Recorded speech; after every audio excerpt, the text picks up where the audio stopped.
Hey, it's Tim, Pickup Truck Plus SUV Talk, and I'm pretty excited today. I got a deer this morning, fantastic, I'm really excited about that.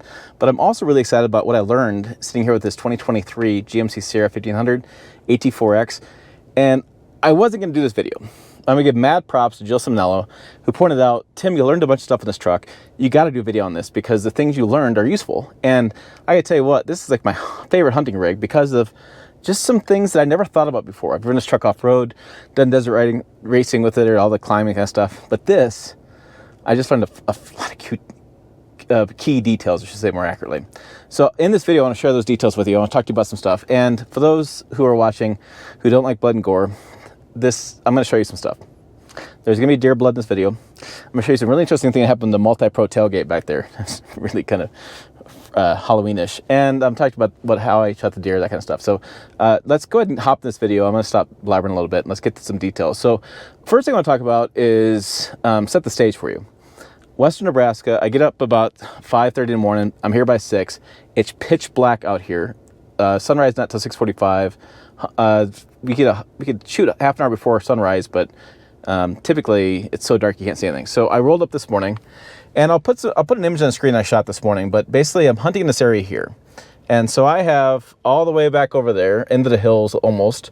I have all the way almost across the road over there. I'm gonna gain permission over there. So what I have is about 300 acres here of hunting in this area. Then I have another 200 over there. I'm trying to get another like 400 over there. So I'm trying to get a big amount of property. And so I'm hunting this area here, and you can see there's a house over there. I don't shoot, don't shoot the house.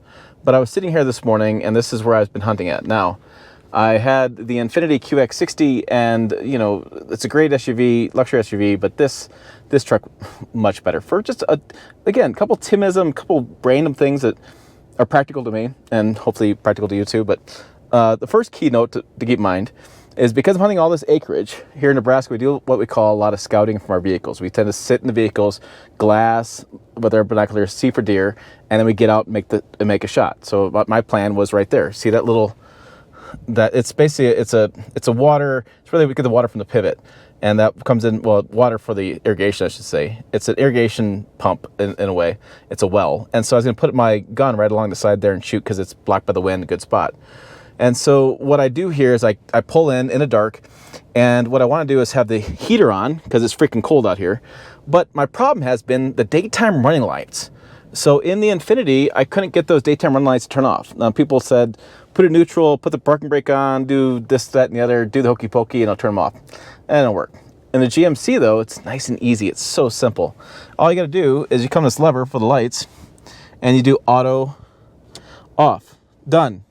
It turns it all off. Now, what's great about that, again, sitting here in the dark, and I wanna be here in the dark because I'm in the glass, and there's another thing that's kind of nice, is right here in the center console, my binoculars fit perfectly in the spot. like I couldn't have drawn up any better. And my phone was right in here getting charged. Binoculars in the spot. It was fantastic. Good deal on that. The other thing that I want to make sure happens is when I spot deer and I get out of the truck, as you know with GM vehicles, they tend to double beep if you have the keys, you left the key in the vehicle. It's key in the vehicle alert. So I think it works like this. I think I have it on. I've been testing this to make sure it works again. No, it doesn't. So GM vehicles beep. You just gotta trust me on that one. What's great about this, and I know other brands do this, and I get it, but other brands sometimes force you to go to dealership to have this done. I was so happy I was able to sit here, go to settings, I was going to vehicle, and I was able to go into remote lock, unlock, and start, and I was able to turn remote left vehicle alert off. So it doesn't beep it when I get out. Theoretically. A couple of things to note is the seats are really comfortable. The heated seat works great. The steering wheel was so hot, I had to turn it off many times. It was burning my hands almost. So, it was fantastic. This morning, I was able to, wake up a little bit, look at stuff. So, another couple of things of this vehicle that are really critical for me is that, we'll talk about the exterior color in just a second. I'm talking exterior in a minute, but is that I could actually sit here, like I said, and see stuff and see what's going on. I was well aware. I could have my rifle was right here. I have a 223 as a hand-me-down old 223. I had bullets in the loaded, but it wasn't in the chamber. Pop out, grab that, and go and shoot my deer because at like 6:45, they walked right past me. They were right there. They were about 100 yards away, walking right past me, okay? And they couldn't make out it as a truck. Why?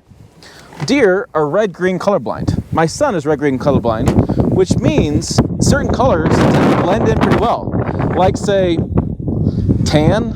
Yeah, look at that.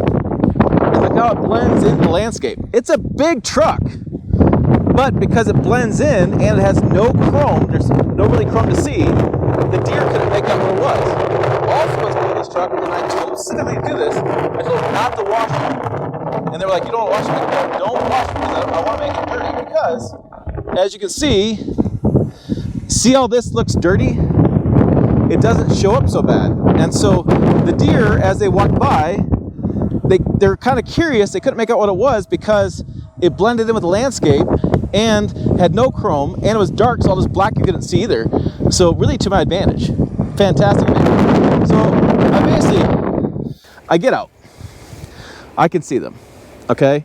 I got the rifle. I'm not gonna go to the front of the hood because things you've learned is if you fire a rifle from the front of the hood and the injection chamber is shooting out to the right, your empty canister is going to shoot to the right, end up on the hood, and you see a lot of old trucks around here with like burnt holes in the hood about this big for the canister. So no, I came around the back because I wanted to come around the back because now I could see perfectly. They were right there by those pipes. I actually free-handed a shot, right like this, free-handed a shot, hit the deer. It walked down this alfalfa field. It fell over right there. And then I used the side of the tailgate. I got up a little bit higher up here, and I was able to actually take my time. Actually, it was over there. Line it up and make the final shot. But another advantage of this truck that I did not foresee is I pulled in the field. I did a field dressing, and I was like, well, I'm by myself. Thinking about who I'm going to call to come help me get this deer in the truck, because here in Nebraska, we take animals in the harvest check station to make sure that they don't have a chronic wasting disease. So I needed the carcass. I couldn't leave the carcass in the field. This multi tailgate, which, by the way, this is not Halloween fake blood. That's actually real deer. Okay, here's what happens. I drop the tailgate down, and I'm thinking, I'm gonna get the deer in there. I'm short. I'm not exceptionally strong. I don't lift weights all the time, but I was able to drop it here and drop it there. So I could put the deer head here and then grab the back of it, lift it up even further, and work it way in. So I was able to load this deer by myself. Now, granted, I did cut off the back legs. I did do some field dressing and drop the weight down, but I was able to get it in there.